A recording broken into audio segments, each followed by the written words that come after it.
Hela, goddess of death, fell, cast out, banished. Odin, her father, all-father, king of Asgard, stripped her of power, hurled her from her home. She landed hard, in a place she did not know. Her armor cracked, her skin bruised. She was mortal, weak, vulnerable. The air was thick, humid. Scents of spice and smoke filled her nostrils. Buildings rose high, crafted from wood and tile, unlike the golden halls of Asgard. People swarmed the streets, their garb strange, their language alien. Where was she? What was this place? Fear, a sensation she had never truly known, twisted her gut. She, the goddess of death, was afraid. But fear was a weakness, and Hela did not tolerate weakness, not in herself, not in others. She would not succumb, she would rise, she would reclaim what was hers. Days bled into weeks. Hela learned. She observed, listened, imitated. The language, harsh and tonal, began to take shape in her mouth. The customs, steeped in tradition and hierarchy, became familiar. She was a quick study, her Asgardian intellect sharp as ever. This land, she discovered, was called Zhongguo, the Middle Kingdom. It was a land of emperors and warriors, of scholars and artisans. And it was a land of magic, of ancient whispering power. She could feel it, thrumming beneath the surface, waiting to be awakened. Rumors reached her ears, whispers of a warlord, a man who wielded 10 rings of immense power. Xu Wenwu, they called him. He was said to be centuries old, immortal, invincible. He commanded a legion of warriors, the 10 Rings, feared throughout the land. Here perhaps was a key to her resurgence. Hela sought out Wenwu. She found him, not in some opulent palace, but in a remote mountain monastery, meditating in a Spartan chamber. He was older than she expected, his face etched with the lines of centuries, but his eyes burned with a youthful fire.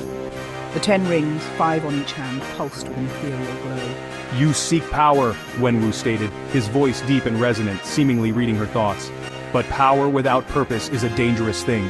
He had sensed her Asgardian essence, even in her weakened state. He knew she was no ordinary mortal. Hela did not deny her desire for power. "I was a queen," she told him, her voice laced with bitterness. "I was betrayed, cast down. I will have my revenge."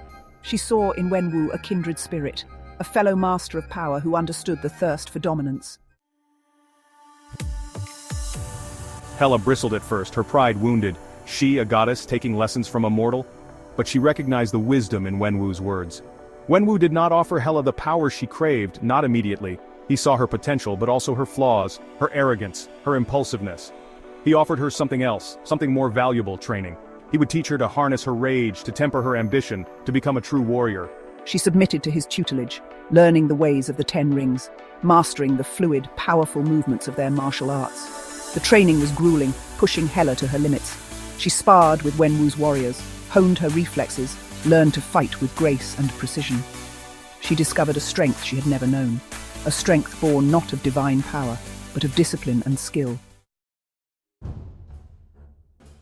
As Hela trained, a bond formed between her and Wenwu. It was not love, not in the romantic sense. It was respect, admiration, a recognition of kindred spirits. They were both survivors, warriors who had clawed their way to power, who understood the weight of ambition and the burden of leadership. They sparred, not as master and student, but as equals. Their styles clashed, the raw power of Hela's Asgardian heritage against the refined technique of Wenwu's 10 Rings. It was a dance of death, beautiful and terrifying, a testament to their mutual strength. The other warriors watched in awe, some with fear, others with admiration.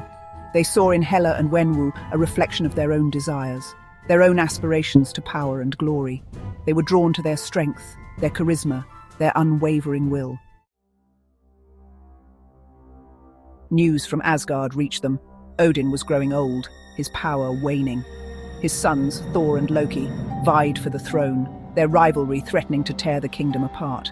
Odin is a powerful adversary even in his twilight. S1, Asgard is strong. Wenwu cautioned patience.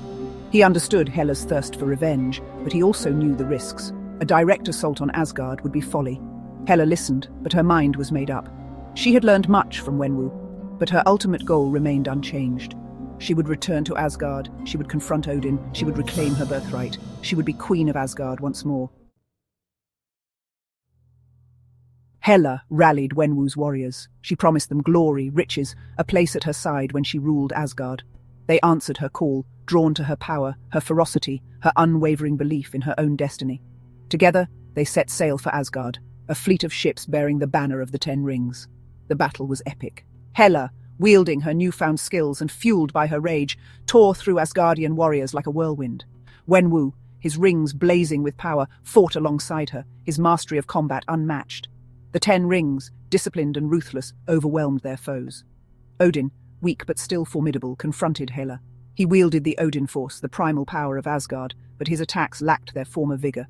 Hela fought him with a fury born of years of resentment, her blows fueled by a desire for vengeance. The battle raged, but the tide had turned. Hela's forces pushed forward, their victory all but certain. Odin, weary and wounded, fell. Thor and Loki, caught in the crossfire, could only watch as their father was defeated. Hela stood triumphant, her armor stained with the blood of her enemies. She had won. She had reclaimed her power, her kingdom, her destiny. She was Queen of Asgard once more. But her victory was not without its complexities. Wenwu, ever the pragmatist, watched with a mixture of pride and apprehension. He had helped Hela achieve her goal, but he knew that power, once grasped, could corrupt even the strongest will. Hela was a queen, yes, but what kind of queen would she be?